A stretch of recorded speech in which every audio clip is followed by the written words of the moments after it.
Greetings chess friends, Robbie again with another video in the series on English opening, and we are of course looking at the Botvinnik system, and of course c4 signifies the English opening. Black plays the most principled move, e5, putting a pawn in the centre. We prepare to fianchetto our king's bishop. Black plays solidly, knight c6, bishop g2, and of course in the Botvinnik system black fianchettos his own king's bishop, g6. Take a hold on these central light squares with knight to c3, bishop to g7, and here we take an iron grip on the d5 square with the move e4, d6, knight g to e2, and the last video we looked at this move here, Botvinnik's own choice, which was knight g to e7. In this video we're going to look at the aggressive move h5. Now when I was looking at other videos on YouTube, I noticed that this was quite a popular choice, especially in blitz games. There was a player, King Crusher, who was beating up 2200 rated players with this move. What can we say about it? Well, of course the centre is locked, and therefore black sees that it's expedient to begin play on the wings. However, this move comes with some serious drawbacks. If we take the pawn back for a minute, we can see that black's main source of counterplay comes from the pawn thrust f5, putting a pawn duo in the centre. However, by playing the move h5 first, with the idea of h4 in trying to induce some weaknesses, if black ever plays f5, he leaves the g5 square irrevocably weak, and it's an excellent place for a minor piece. For example, sometimes the queen's bishop will lodge itself in on this square, and in conjunction with a minor piece on d5, you can see that they exert great pressure in black's position. Excuse me.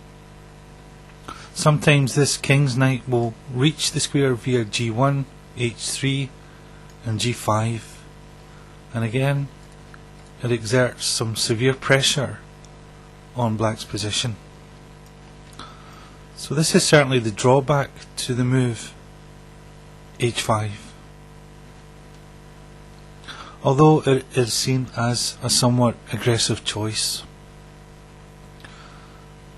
Now the question is, how do we deal with it? Well, the move that Grandmaster Costin recommends is h4, putting a stop to this attack dead in its tracks. Now you might argue, of course, that it itself leaves the g4 square weak, but the alternatives are not so good. For example, if we try the so-called flexible choice here with h3, and in case of h4 g4, we can see that our bishop here is essentially a bad bishop. It's not a good idea to put our pawns on light squares like that. So we simply play the move h4, stopping the attack dead in its tracks and simply accepting this weakness here on g4. Now the most logical choice for black is the move knight to h6. We can see that it eyes this outpost here on g4, and in some instances it can be used as a defensive piece. For example, it can retreat to the f7 square, where it keeps an eye on the g5 square. So it's a very logical choice for black. And the move that was played in this game was d3. Black played bishop to e6.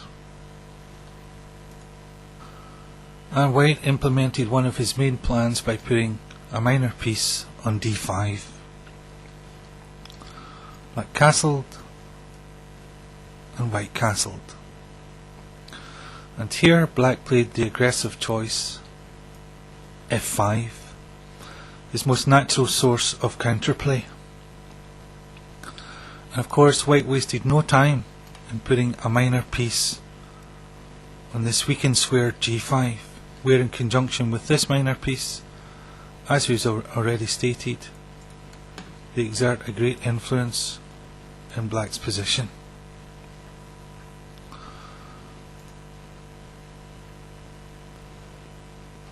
Of course the queen is attacked and it went to d7. And here white played the excellent queen to d2, attacking this knight here a second time and facilitating the advance of the b pawn to b4, gaining space on the queen side. Of course black has to do something about this knight, and he chose to defend it with king to h7. After which white took the opportunity to expand on the queen side with b4. And here black played knight to d8. I suspect he wanted to try and save some kind of tempo with b5. But this knight here was guarding, of course, the d4 square, and it's therefore an opportune time for white to play the brick d4 himself, and of course he did so. And here black made a serious mistake. Perhaps more reasonable was c6, contesting the d5 square and asking white what he's going to do with this knight. But instead he brought his knight back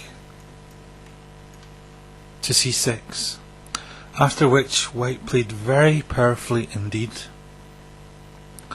with the excellent move knight to f6 exclamation.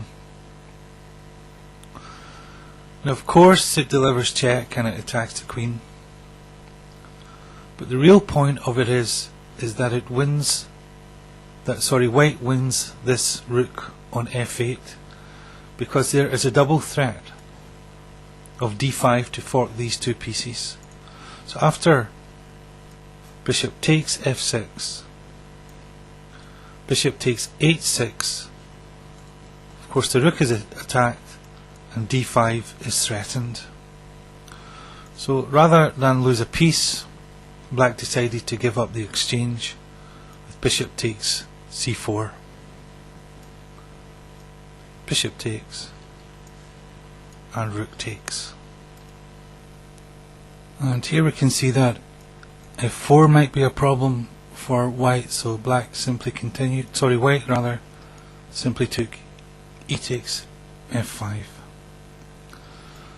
Queen takes f5 was played, d5, knight d4, white chopped the knight on d4, e takes d4 was played, and here white played the rather excellent rook a to c1, giving back the exchange but getting an attack along the c file.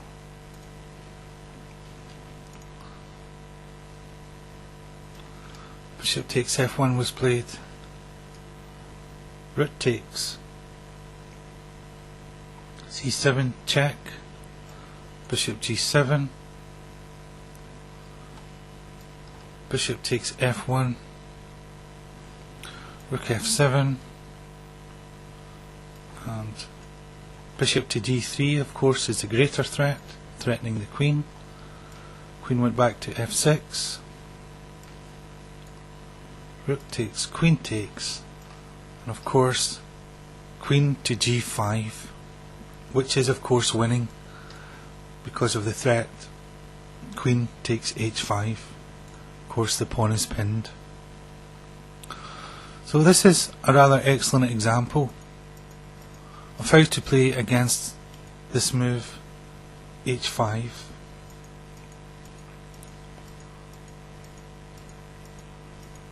It's good to have these general ideas in mind,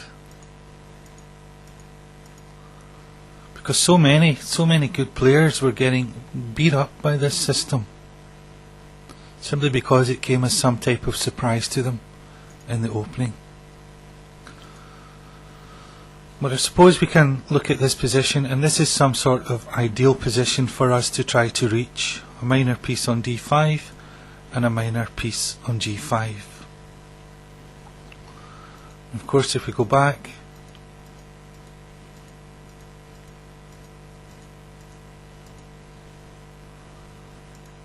we simply stop the attack dead in its tracks with the move h4.